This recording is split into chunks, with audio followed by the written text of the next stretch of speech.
아버지가요, 할머니가 두 부부가 숲속에 이렇게 아주 가난하게 살고 있었습니다. 근데 어느 날 요정이 나타나서 소원을 말하면 3가지 들어준다. 할아버지와 할머니는 정말 너무 기뻤습니다. 무슨 소원을 말하면 좋을까? 평생에 다시 없는 기회인지라 곰곰이 할머니가 깊게 돈을 바랄까 생각하고 있는데, 이때 할아버지가 배고프셨는지 찰떡이나 하나 먹었으면 좋겠다. 그때 앞에 찰떡이 하나 짠 하고 나타난 거예요. 그 귀한 소원을 1개를 찰떡으로 써버린 것을 알게 된 할머니가 화가 날까요, 안 날까요? 안 나요? 나죠. 그러니까 막 화가 나서 그놈의 찰떡 코에나 확 붙어버려라. 그 순간 그 찰떡이 코에 확 붙어버렸네요. 아무리 뛸락해도 이게 떨어지지가 않아요. 근데 평생 찰떡을 코에 붙여놓고 살 수가 없어서 마지막 소원을 뭐라고 했을까요? 찰떡 떼는 데에 썼대요. 이런 참 우스운 얘기가 있습니다. 여러분은 어떤 소원을 가지고 살아가고 계십니까? 귀한 소원을 이룰 기회를 날려버리진 않으셨습니까? 좀 더 깊게 하나님의 소원은 무엇일까요? 여러분, 교회 다니면서 하나님이 원하는 게 뭘까 생각해 보셨습니까? 하나님 진정으로 원하신 것이 무엇일까요? 그럼 우리 교회 가야 할 가장 중요한 일은 또 무엇일까요? 부활주의를 보내고 독생자를 죽이시고 살려주신 내가 해야 할 가장 중요한 일과 교회가 해야 할 가장 중요한 일과 하나님이 진정으로 원하시는 것과 여러분 일치해야 될 줄 믿습니다. 이게 신앙생활이에요. 지금 우리 교회가 4월 한 달 총력 전도를 선포하고 지난 정말 새벽부터 전도하기 시작했습니다. 새벽부터 낮에도 나가서 씨를 뿌립니다. 속돌, 여러분 속별 이렇게 된 거 아시죠? 지난 금요일 제가 연회 마치자마자 오니까 거의 2시 되더라고요.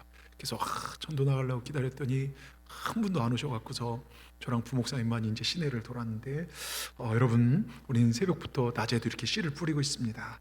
또 여러분 나름대로 전도의 대상자를 찾고 계시리라 믿습니다. 열심히 하신 분들에게 진심으로 감사를 드립니다. 여러분, 이 땅에 많은 교회가 있고 교인들이 있지만 저 천국에서 빛나는 사람은 따로 있더라고요. 여러분, 바로 주님의 마음을 헤아리고 전도하는 자들입니다. 그럼 우리가 왜 이 전도에 참여하고 어떤 자세로 참여하는가를 제대로 알기를 원합니다.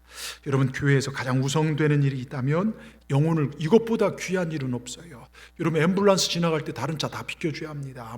안 비켜주면 생명을 구원하지 못하거든요. 교회의 앰뷸런스 같은 게 전도입니다. 오늘 말씀을 통하여 저와 여러분 안에 주님의 마음이 부어지고 주님의 뜻이 부어지고 우리 삶의 목적과 방향이 다시 한번 재정비되는 그런 시간 되기를 원하면서요, 우리가 몇 가지 영적 교훈을 얻고자 합니다. 첫째요, 우리 같이 한번 읽어보겠습니다. 나는 내 주의 영혼들을 구원하기 위해서 천국에서 파송받은 천국의 대사입니다. 제가 전에 있던 서울의 이제 교회에서 4월 한 달과 10월 한 달 총력으로 전도를 해요. 그러면 하루에 오전 11시가 되면 어느 집집마다 보여요. 그래서 그분들은 기도 제목이 하나님 우리 집 크게 해주세요. 왜 크게 달라냐면 잘 먹고 잘 사는 게 아니라 우리 집에서 예배 드릴 수 있도록 4월 한 달 동안 집을 오픈해서 거기서 많게는 120명 정도 모여서 기도회라고 그 지역으로 나가요. 목사가 가서 1시간씩 기도 인도하고 또 전사님이 바톤 이어받고 막 이렇게 합니다. 나가서 1시간씩 전도해요. 그러니까 하루에 2시간씩은 꼭 시간을 냅니다. 근데 어느 분들은 집집마다 아파트 축구 전도를 해요. 축구 전도하다가 캡스에 걸려 쫓겨났어요. 전도 끝나고 어떤 분은 식사하다가 이 가스 버너가 터져버렸어요. 앞에서요. 저 큰일 날 뻔했죠, 여자분들이요. 근데 그들의 한결같은 고백은 내가 잘 돼서 무엇인가 기도응답 받아서 기쁜 것도 있지만, 그러나 내가 주님을 위해서 헌신하다가 고난받으면 목사님 그게 더 기쁘네요. 그런 얘기를 들으면서요, 우리 주님이 얼마나 기뻐하실까 그런 생각을 해본 적이 있어요. 근데 그분들이 소위 말하는 강남 엄마들이에요. 삼성동, 대치동, 타워밸리 사시는 분들인데 삼성 계열사의 사장분도 부인도 계셨고요, 대학 교수도 그 중에 계시고 쟁쟁한 분들이 보입니다. 여러분, 그런 그들이 뭐가 아쉬워서 4월 한 달 동안 오전 시간을 내내 들여서 기도하고 전도하러 나가서 남에게 허리를 조아리면서 예수 믿으세요 인사를 하고, 그러다가 전도지를 뺏기기도 하고 정말 미쳤다는 소리 듣고 핍박도 받으면서 그렇게 전도를 할까요? 그런데 왜 그런 얘기 들으면서 기쁘다고 할까요? 여러분, 그게 주님이 기뻐하신 것을 알기 때문에 그래요. 여러분, 우리 예수 믿는 사람들의 삶의 핵심, 여러분 초점이 무엇인지 아십니까? 여러분 구원받은 우리가 이 땅에서 계속 살아가야 될 이유가 무엇이라고 생각하십니까? 부활하신 예수님께서 분명히 말씀하십니다. 요한복음 20장 21절에 이렇게 말씀하십니다. 예수께 이르시되, 같이 읽습니다. 너희에게 평강이 있을지어다. 아버지께서 나를 보내신 것 같이 나도 너희를 보내노라. 여러분 구원받은 우리는요 정말 먼저 주님이 주신 평강으로 살아가는 거예요. 주께 채찍에 맞으면 우리는 나음을 얻고 주님께 징계를 받으면 우리는 평안을 누리며 살아요. 그런데 그걸로 끝이 아니라 이 땅을 구원하기 위해서 하나님께서 예수님을 보낸 것처럼 우리 예수님이 여러분을 직장과 가정과 삶에 보내신 이유는 죽어가는 영혼을 구원하라는 것입니다. 천국 대사답게 살라는 거예요. 여러분 우리 비장한 눈빛으로 옆분 바라보면서 그렇게 고백합시다. 당신은 이 땅을 구원하기 위해 예수님께서 파송한 천국의 대사입니다. 천국 대사답게 사십시다. 여러분 잘 사셔야 돼요. 행동도 잘 하시고요. 개판으로 살다가 전도한다고 전도 주시면 여러분 사람들 받지 너나 잘 살아라 그럽니다. 그러니까 평상시 잘 사셔야 돼요. 예? 여러분 예수님께서 승천하시기를요, 승천하시기 전 제자들이 세상의 종말의 때가 어떻게 되는지 궁금해서 묻습니다. 그때 사도행전 1장 7절 8절에 예수님께서 이렇게 말씀하십니다. 읽겠습니다. 이르시되 때와 시기는 아버지께서 자기의 권한에 두셨으니 너희가 알 바 아니요. 8절 오직 성령이 너희에게 임하시면 너희가 권능을 받고 예루살렘과 온 유대와 사마리아 땅까지 이르러 내 증인이 되리라. 무슨 말입니까? 마지막 때는 네가 알 바가 아니다. 근데 너는 그런 것보다 성령 받아라. 말씀으로 충만해져라. 말씀 충만, 성령 충만, 거룩한 삶을 살고 능력 받아서 증인되는 삶을 살라. 전도에 집중하라. 이게 주님의 말씀이셨어요. 사도 바울은요 사도행전 20장 24절에 기가 막힌 고백을 합니다.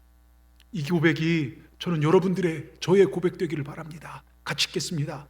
내가 달려갈 길과 주 예수께 받은 사명 곧 하나님의 은혜의 복음을 증거하는 것 이를 마치려 하면은 나의 생명조차 조금도 귀한 것으로 여기지 아니하노라.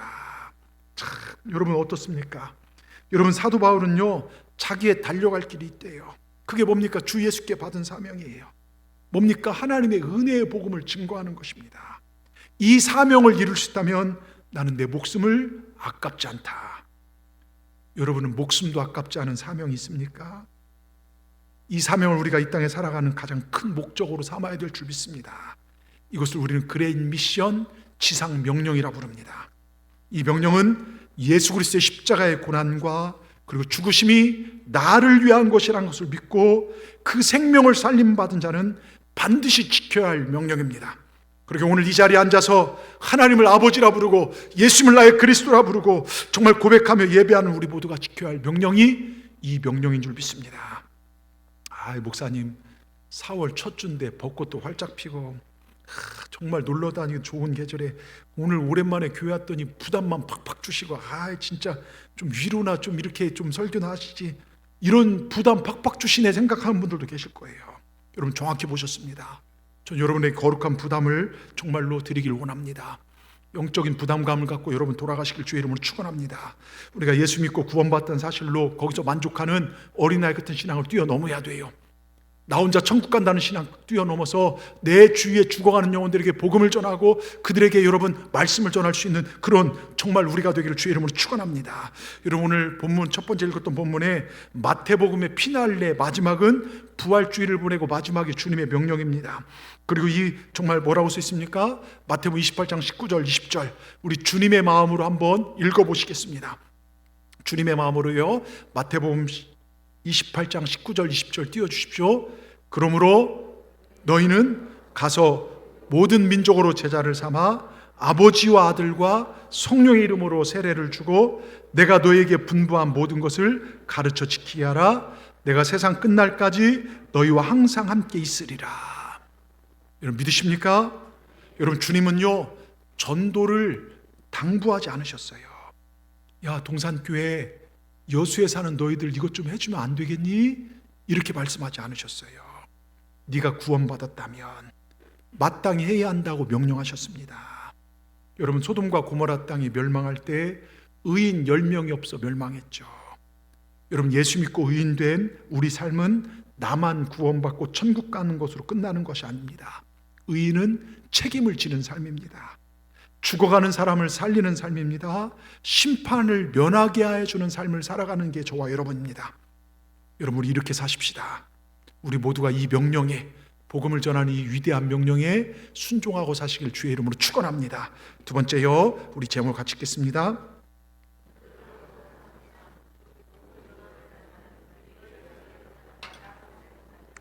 예, 여러분, 이 세상 사는 동안 가장 잘 사는 방법이 있다면 복음 전하고 사는 삶일 겁니다. 1923년에 세상에서 소위 경제적 또 정말 여러 가지로 성공했다고 하는 세계적인 부호 9명이 시카고의 한 호텔에 모였어요. 세계 최대의 강철회사 사장인 찰스 스왑, 세계 최대의 전자제품 회사 사장인 사무엘 인셜, 최대 가스회사 사장인 하워드 홉슨, 최대 양곡 투기업자인 아서 커터, 뉴욕의 증권시장 사장인 리처드 위트니, 대통령 안보 담당 보좌관인 알버트 폴, 유명한 시장업자 제시 리버무어, 세계 최대 전매회사 사장인 이발 크로이거, 안전은행 은행장인 레온 후레이저 등 9명이 거기 모였습니다. 세계 경제를 주무르는 손들이고 이 사람들의 재산이 한 나라보다 많을 정도로 엄청난 부자들이었죠. 자, 그런데 페더럴 리저브 은행이 발표한 바에 의하면요, 은행에서 이런 발표를 해요. 당시에는 분명히 성공한 사람처럼 보였지만 그들의 성공은 물질적이고 세상적이고 일시적인 것이기에 25년 후에 하나님을 떠나서 하나님의 뜻을 저버린 이들의 생애가 얼마나 어리석고 헛된 것인다는 것을 여러분, 그 은행에서 발표합니다.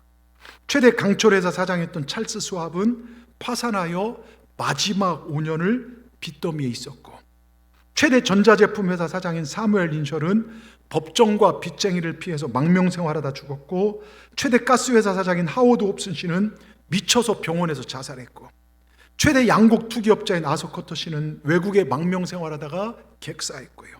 뉴욕의 증권시장 사장이었던 리처드 위터니 씨는 감옥생활하다가 풀려난 참이었고, 월가의 유명한 재벌이었던 제시 리버무어, 이발 크로이거, 레온 후레이지, 이 사람들은 권총으로 자살합니다. 여러분, 이 9명은요 오늘날 문명이 성공이라고 칭찬하는 돈과 명예, 권세 다 가지고 있던 사람들입니다. 누구나 와, 저들처럼 살았으면 좋겠다, 저들처럼 화려한 삶을 살았으면 좋겠다, 저들처럼 부자처럼 살았으면 좋겠다, 부러움의 대상이었습니다. 근데 결국 그들의 말년은 비참하게 끝이 납니다. 여러분, 요한일서 2장 17절 이 말씀 꼭 외우시길 바랍니다. 우리 같이 한번 정말 마음을 담아서 읽겠습니다. 이 세상도 그 정욕도 지나가되 오직 하나님의 뜻을 행한 자는 영원히 거하느니라. 여러분, 영원히 거하기를 주의 이름으로 축원합니다. 하나님의 뜻을 행하는, 여러분, 정욕도 세상도 모든 것 지나가요. 세계 최고의 부자들도 이건희 회장 여러분 다 죽습니다. 그런데 하나님을 예배하고 복음을 전하고 사랑을 나누고 살아간 사람은 영원히 거하게 될 줄 믿습니다. 여러분, 우리 인생은 한 번밖에 못 살아. 일생입니다. 하루 살면 하루 인생 줄어들고요, 1년 살면 남은 인생이 1년이 줄어들어요. 예? 여러분, 한계가 있는 삶입니다. 딱 한 번밖에 못 사는 일생을 잘 사는 삶이 있습니다. 바로 하나님께 제대로 예배드리고 복음을 증거하는 삶입니다. 예수님이 생명임을 전하고 사는 삶입니다. 여러분, 이 땅에서 우리 삶을 가장 잘 사용하는 방법이 무엇일까요? 그건 영원히 남을 수 있는 거에 투자하는 거예요. 예? 저희 아들놈이 얼마 전 비트코인이 1억까지 갔다니까 도대체 아빠는 뭐 했냐고 그러더라고요. 제가 목사가 비트코인과 그걸 아는 사람이, 여러분, 그렇죠. 미래에 어떻게 될지 모르잖아요. 여러분, 영원히 아무리 비트코인으로 몇 조를 벌고요, 아무리 사업에서 몇 천억을 벌다 할지라도요, 그게 영원히 남을 것 같습니까? 아니에요.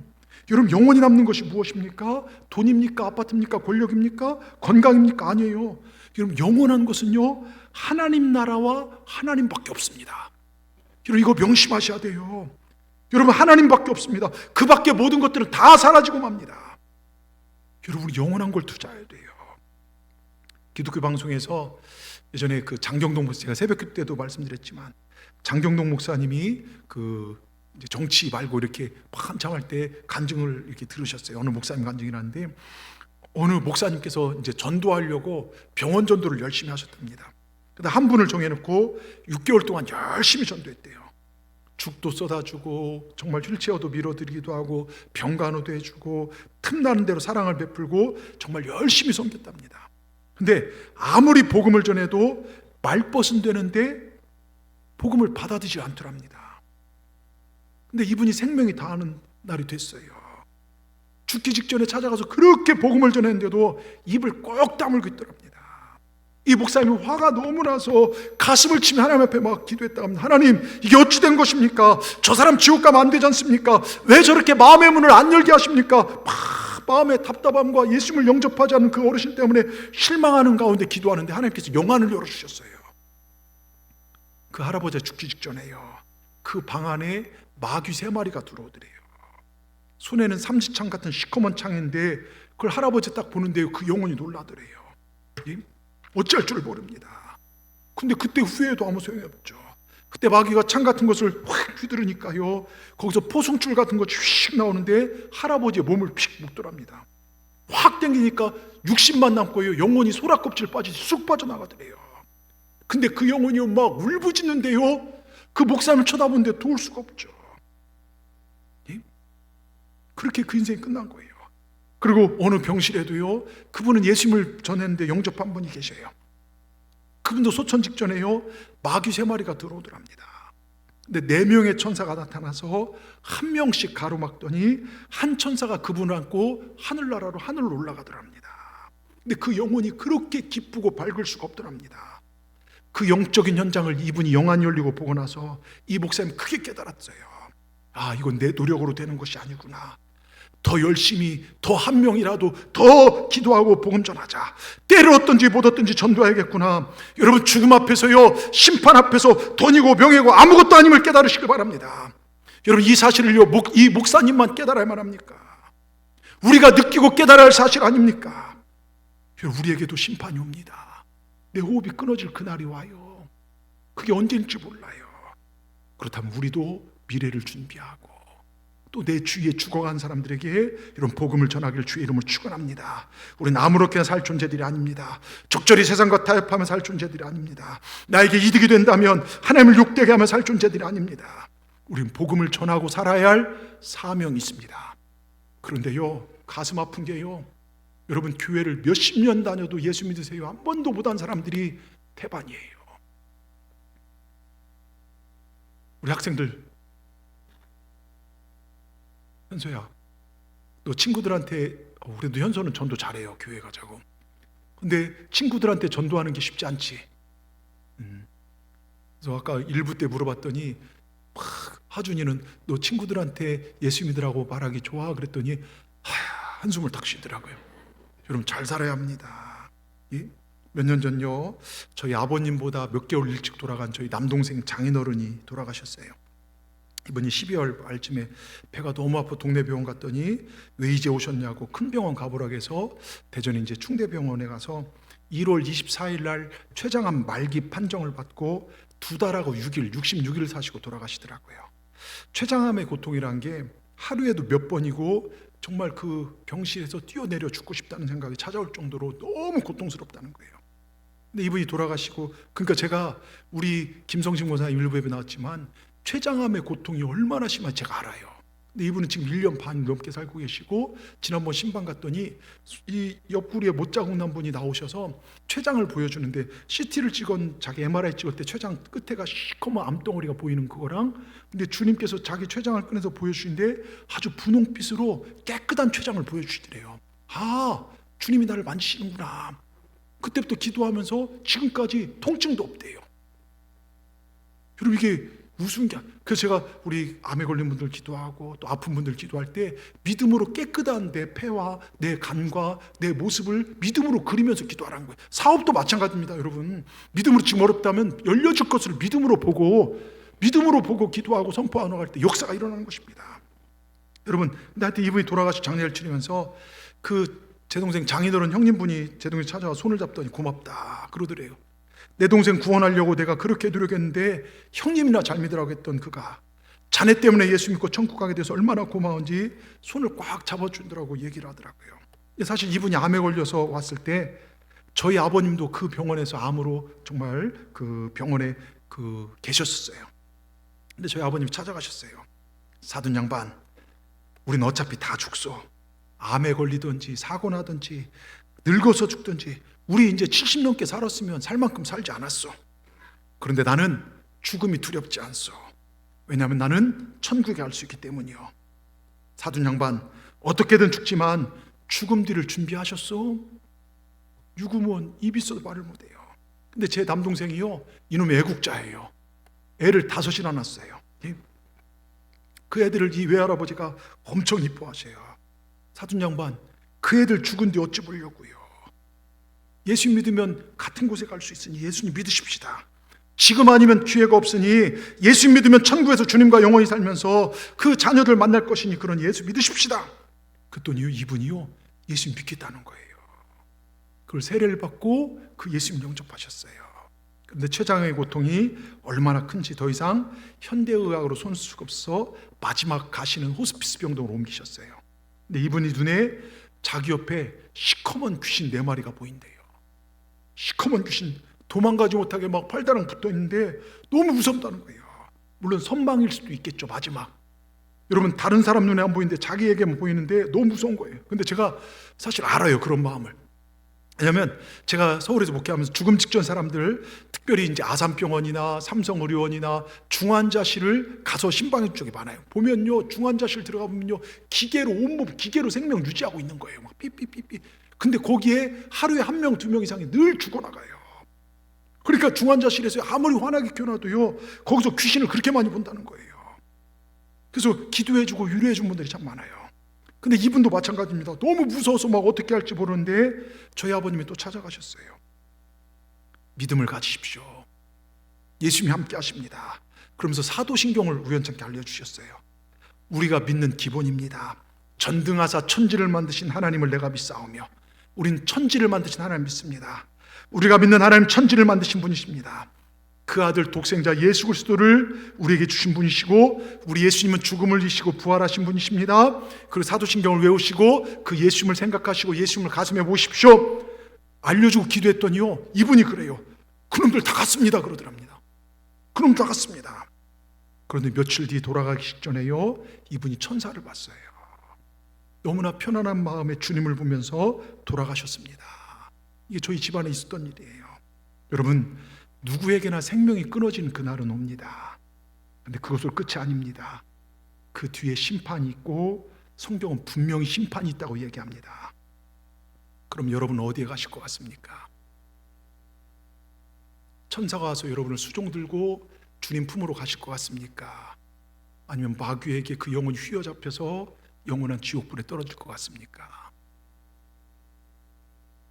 여러분, 제대로 믿음 생활하십시오. 내 믿음도 내 구원도 지키시고, 그리고 내 주위에 죽어가는 영혼들에게 복음을 전하고 사시길 주의 이름으로 축원합니다. 그래서 죽어가는 영혼을 살리는 것만큼 위대한 일은 없어요. 1965년 10월 4일 월남전에 참전하기 위해 홍천 근교 맹호부대 훈련장에서 마지막 수류탄 투척 훈련을 받고 있었습니다. 근데 한 부하의 실수로 벌벌 떨어뜨린 수류탄으로 거기 터지면 거기 훈련병들이 다 죽게 생겼습니다. 그때 강제구대위가 비켜라! 외마디와 함께 수류탄을 가슴에 끌어안고 혼자만 터져서 죽어요. 이를 그리기 위해서 세운 육군사관학교 교정에는요, 노산 이은상님의 시 헌시가 거기에 기록돼 적혀 있습니다. 이 땅에 많은 군인들이 있었고 장교와 장군들이 있습니다. 그러나 사관학교 교정에는 젊은 장교대의 신분으로 죽어간 강제구 소령이 우뚝 서 있습니다. 그가 한 사람의 군인으로 가장 값지게 피를 흘렸기 때문입니다. 그의 흘린 피는 영원히 빛나는 희생이 되었습니다. 여러분, 이 땅에요, 많은 교인들이 있지만 천국에서 영원히 빛난 사람은 따로 있습니다. 저는 목사로서요, 저를 비롯한 여러분들이 천국에 빛나는 삶이 되시길 주의 이름으로 축원합니다. 우리가 이왕 주님을 믿을 거라면요, 여러분 잘 믿으십시다. 정말 복음을 증거하고 사십시다.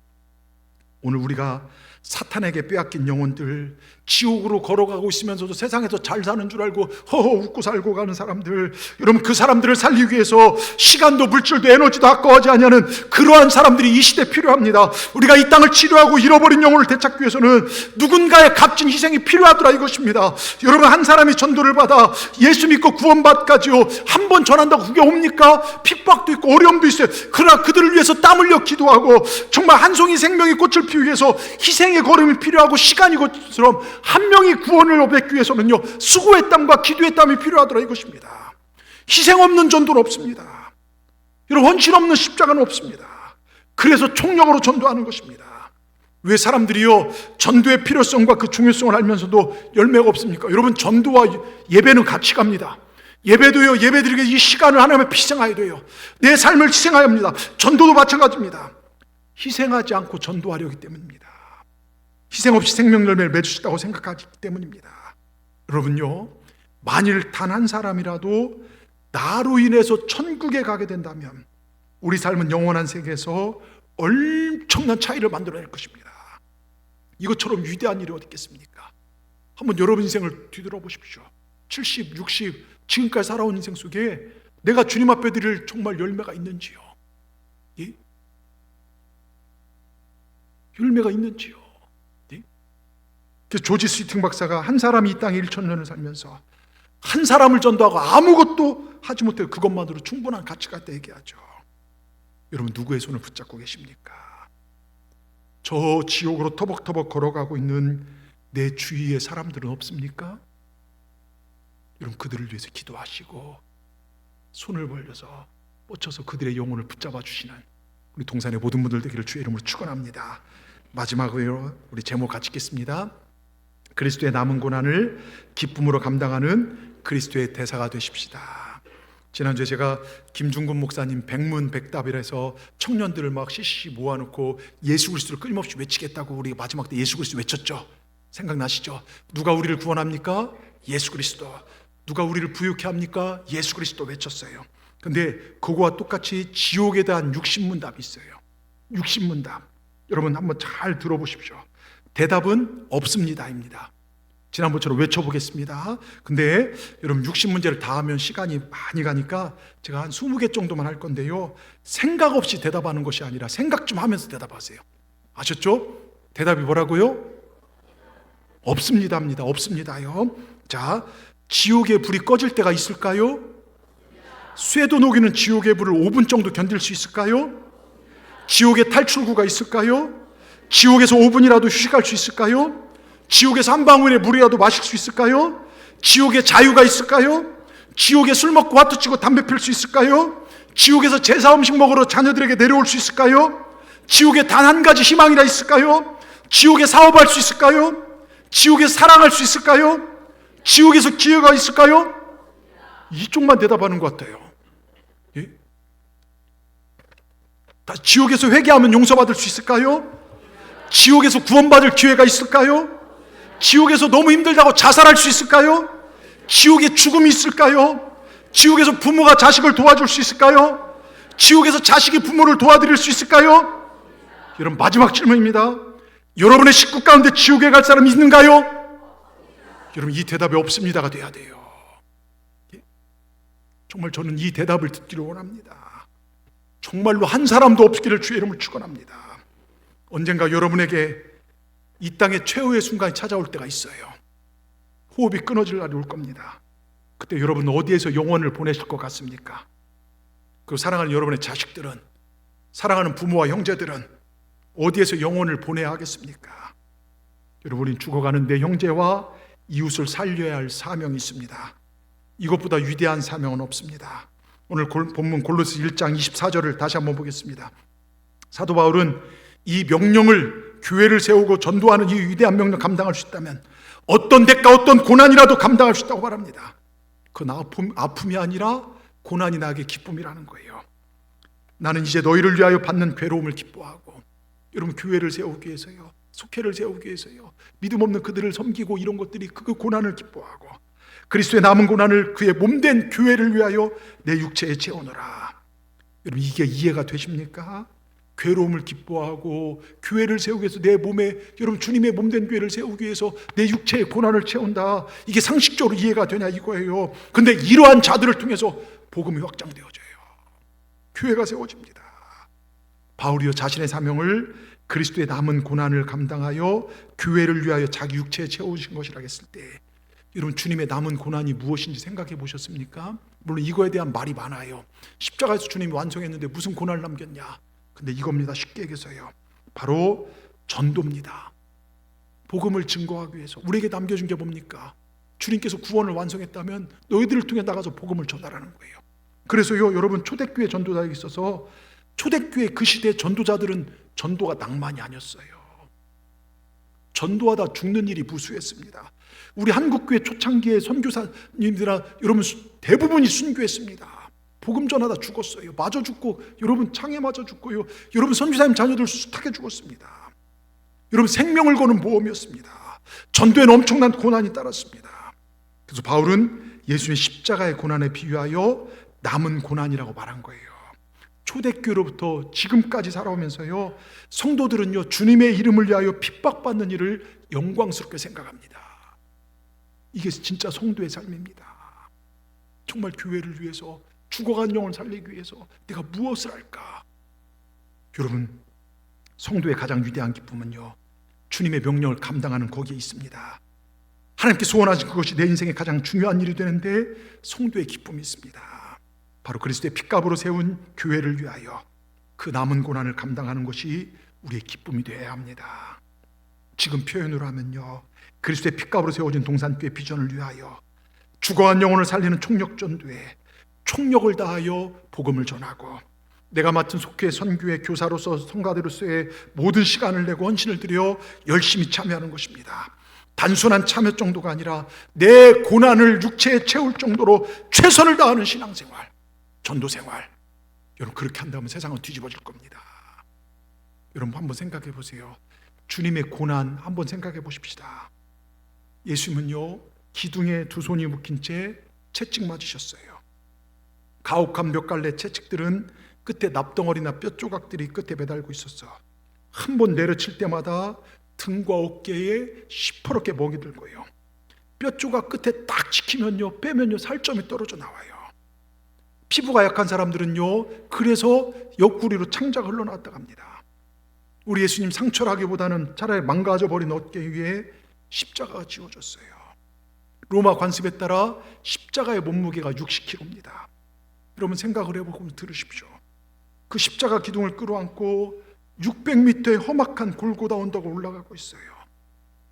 너무 무거워서 쓰러질 때마다 상처가 터져 피가 흐르고, 로마 군인들은요 휘두른 채찍에 정말 거친 숨을 몰아쉬면서 골고다 언덕에 올라가셔요. 그러다 기어코 예수님이 쓰러지십니다. 그때 로마 군인들이 봐도 안 되게 생겼는지 구레네 사람 시몬을 불러요. 사람들이, 수많은 사람이 구경하거든요. 구레네 사람 시몬에게 십자가 기둥이 지어졌습니다. 근데 왜 성경은 시몬이라고 하면 되는데 구레네라는 지명을 밝혔을까요? 여러분 구레네가 어딘 줄 아십니까?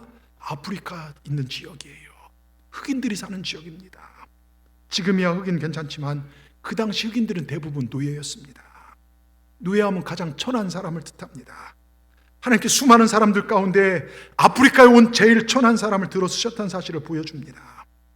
오늘도 예수님께서는요 구레네 사람처럼 천한 나를 통해 주님의 남은 고난을 감당하기 원합니다. 그래서 기쁘게 지던 억지로 지던 예수님의 십자가를 질 수 있다고 하는 것은 영광이고 축복입니다. 우리 한번 현실적으로 지금 시대에 대입해 볼까요? 저를 보십시오. 자, 골고다 언덕이 저기 중앙여고예요. 지금 예수님이 저 밑에서 십자가 지고 하다가 우리 교회 앞에 여기 사거리쯤 있죠. 거기서 쓰러지셨어요. 예수님께서 피투성이가 된 모습으로 머리를 떨어뜨린 채 지치디 지친 눈으로 우리 교인들이 가서 다 보고 있어요. 여러분들이 주위를 둘러보고 있습니다. 오늘 예배들 우리가 삥 둘러서 그 예수님을 바라보고 있어요. 근데 우리 중에 어떤 분 이렇게 말할 거예요. 정말 눈물을 닦으면서, 주님, 이 고난이 나를 위한 고난이시죠. 주님, 내 피로 구레네 사람 시몬처럼 천한 몸이고 힘은 없지만 그 십자가 제가 지고 가겠습니다. 십자가에 달려드는 분이 우리 중에 계실 거예요. 그런데 그 중에 주님, 제가 십자가 지어야 된다는 거 아는데요, 지금 제 사업 바쁜 거 아시죠? 지금 애들 키우느라 정신없어요. 장사가 너무 바빠갖고서요, 나중에 좀 잘 안정되면 치겠습니다. 지금 애들 키우느라 정신없어서요, 우리 애들 어느 정도 성장하면 그때 제가 십자가 지겠습니다. 여러분, 이건 핑계입니다. 여러분, 사명은요, 우리를 기다려주지 않아요. 또 하나, 내 생명의 죽음도 나를 기다려주지 않아요. 여러분, 이거 명심하십시오. 그 지금이 기회입니다. 일찍이 여러분 요한계시록에 나온 7교회 중에 첫 번째 에베소 교회가 복음을 증거한 일에 뜨거웠던 에베소 교회를 향해 주님께서 말씀이, 네가 처음 사랑을 버렸다 그래요. 에베소 교회에 대한 평가, 여기에 사랑을 사명으로 해석하는 분도 계세요. 처음 사명을 버렸다는 거예요. 네가 처음 사명을 버렸으니 내가 촛대로 옮기겠다는 거예요. 하나님의 주권이 옮겨집니다. 급기야 에베소 교회 어떻게 됐습니까? 지상에 사라지고 에베소 교회가 있던 터키는요, 여러분 복음을 전하기가 굉장히 어려운 이슬람 국가가 되어버렸죠. 여러분, 우리도 사명 잃어버리면 안 됩니다. 주님을 향한 사랑 잃어버리지 마세요.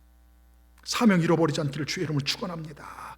내가 교회 일 못하고 복음 못 전하고 하나님 일 못하는 것, 그거 누구 탓으로 돌릴 수 있습니까? 하나님 앞에 아유 내가 누구 때문에 일을 못했어요. 여러분, 그건 핑계예요. 예? 자, 이렇게 해서 골고다 언덕에 오른 예수님은요, 지난주 말씀드린 시로라기 하나 걸치지 않아요. 사실 로마의 군, 여러분 완전히 발가벗기게 됩니다. 성화에 보면 차마 예수님의 하체까지 벗길 수 없어 수건으로 하얀 수건을 가려놓죠. 근데 로마 십자가형은 사형수의 옷을 완전히 벗겨 수치를 당하게 하는 것입니다. 근데 그 앞에 많은 요인들이 있어요. 여러분, 인간이 당할 수 있는 최고의 창피를 당한 것이죠. 내가 사람들 앞에서 벌거벗졌다 생각해 보십시오. 영광스러운 하나님의 아들이고 창조주신 우리 하나님께서 사악한 그 인간들 앞에서 발가벗긴 채로 창피를 당하셨어요. 생각해 보십시오. 누구 때문에요? 여러분, 우리의 창피함을 가려주시기 위해서요. 여러분이 신앙생활하고 복음 전하러 가다 보면 처음에 부끄러움 느낄 때도 많아요. 우리가 새벽기도 전도하다 보면 막 전도지 보는 앞에서 찢는 사람도 있고, 막 옆에 애들이 새벽부터 뭐하냐고 막 손등을 치는 분들도 계셔요. 창피와 수치를 당할 수도 있죠. 근데 한번 생각해 보십시오. 예수님께서 나 때문에 당하신 그 창피와 수치와 내가 당한 창피가 비교가 될 수 있겠습니까?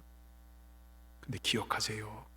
내가 예수님 부끄럽게 여기면 주님도 나를 부끄럽게 여기신다는 것을 여러분 기억하셔야 돼요. 내가 복음 전하다가 신앙생활 잘하다가 내 명예와 체면이 떨어질까봐 두려워하는 분들 계십니까? 예배생활 열심히 해서 내가 정말로 사업이 안 될까봐 두려워하는 분 계십니까? 차라리 인생의 맨 밑바닥 내려와 주님의 복음 전하다가 나중에 심판대 앞에서 주님께 환영받는 삶이 훨씬 나은 삶입니다. 자, 이런 이야기가 있죠. 실화입니다. 만삭이 된 어떤 여인이 무릎까지 눈이 쌓인 추운 어느 날 산길을 걷다가 너무 힘들어서 눈 위에서 아기를 낳아버렸어요. 그럼 그 자리에 기진맥진 쓰러져 죽게 됩니다. 때마침 이른 새벽 선교사님 한 분이 새벽 예배를 인도하기 위해서 찝차를 타고 눈길을 가는데 불빛에 이상한 물체를 발견하고 가까이 봤더니 아기 울음소리가 눈 속에서 들려오고 웬 여인이 나체로 죽어 있어요.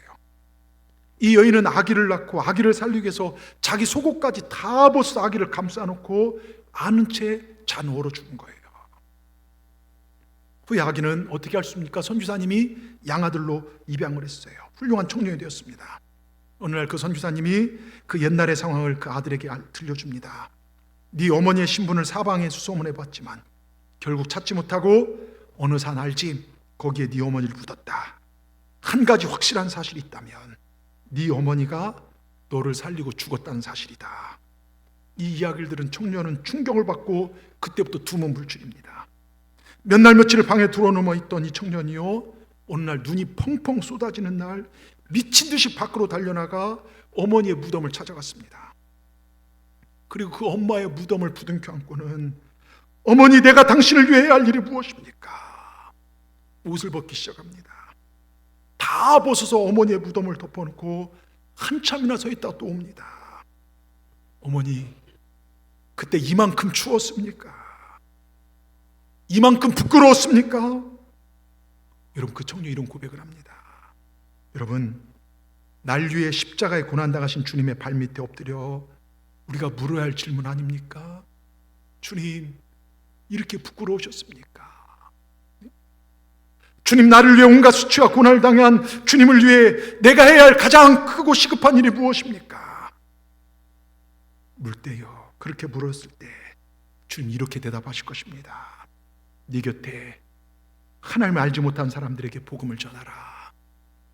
네 가족을 구원하라. 네 이웃을 살려내라고 말씀입니다.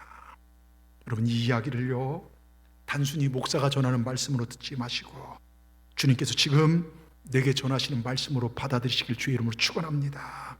지금 세상을 보세요. 여러분, 마지막 주님 오실 때가 가까이 왔습니다. 우리 이 주님의 명령 앞에 예 주님, 주님의 그 위대한 사랑을 제가 세상 가운데 전하겠습니다. 그 명령을 감당하겠습니다. 또한 그 일을 감당하는데 어떤 대가라도 아끼지 않겠습니다. 이 결단이 오늘 예배 가운데 있기를 주의 이름으로 축원합니다. 제가 종종 말씀드리지만 이것만 말씀드려 마치겠습니다. 한국 초대교회 시절 유교, 아주 쟁쟁한 유교 집안에 초등학생 정도 한 동자가 교회를 다니고 예수님 믿게 됐어요. 이 일로 인해서요, 집안이 뒤집어 가족회의가 열려졌습니다. 할아버지가 시퍼런 칼 한 자로 앞에 내밀었습니다. 야 이놈아, 우리 집안이 어떤 집안인데 네가 교회를 나가? 저 서양 귀신 종교를 믿어.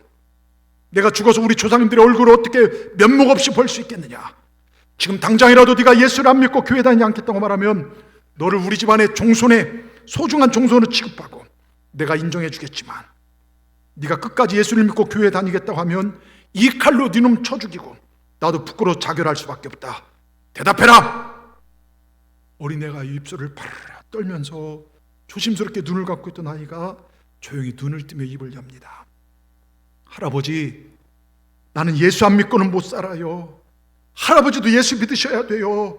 할아버지 예수 안 믿으면 지옥 가요.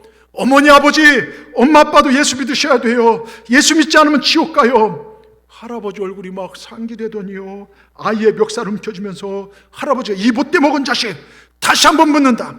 이 할아버지도 예수 안 믿으면 지옥 간단 말이냐? 예 할아버지, 예수만 믿으면 누구라도 지옥 가요. 사정없이 뺨을 내리치더니 나쁜 놈의 자식, 그 얘기를 왜 이제 하냐? 얘들아, 우리 다 같이 다음 주부터 교회 간다. 예수 믿는다. 이렇게 싫어합니다. 여러분, 그래서 초대교회 훌륭한 신앙인의 집안이 되었다는 얘기입니다. 여러분, 목에 칼이 들어와도요, 뺨을 맞아도요, 우리가 외쳐야 할 말이 뭐겠습니까?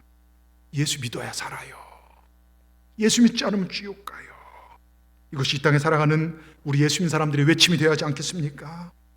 그런데요, 교회 몇십 년 다녀도요, 이 말 한마디 못하는 부끄러운 교인들이 참 많아요. 여러분, 지금 마지막 때가 가까이 오고 있습니다. 여러분 곁에 속히 구원해야 할 사람 없습니까? 여러분이 용서해야 할 사람은 없습니까? 사랑해야 할 사람은 없습니까? 예수 믿지 않으면 지옥 가요, 이렇게 말해줘야 할 사람은 없습니까? 내가 손을 펼쳐서 붙잡아야 할 사람은 없습니까? 기도하십시다. 하나님, 총력전도를 보내는 시기에 우린 나름대로 전도에 동참하든지 아니면 늘 살아온 일상을 나랑 상관없이 내 인생 바쁘니까 그냥 살아가든지 합니다. 그런데 오늘 이 시간부로 우리 주님의 소원을 마음에 품게 하여 주시사 영혼을 살리는 구령의 열정을 우리에게 허락하여 주시옵소서. 내가 누군가의 손을 붙잡기를 원합니다. 저 지옥의 나락으로 걸어가고 있는 누군가를 붙잡는 수고와 헌신이 내 안에 있게 하여 주시옵소서. 우리 예수님 엄청난 수치와 고통과 고난의 값으로 내가 살아났듯이 세상을 살리는 그리스도의 남은 고난, 거룩한 기쁨에 동참하는 우리 모두가 되게 하여 주시옵소서. 하나님, 나를 통하여 한 영혼이라 살아가는 역사가 있어서 진정으로 잘 사는 삶이 내 삶이 될 수 있도록 인도하여 주시옵소서. 예수님의 이름으로 감사하며 기도드리옵나이다. 아멘. 우리 찬송가 508장이요.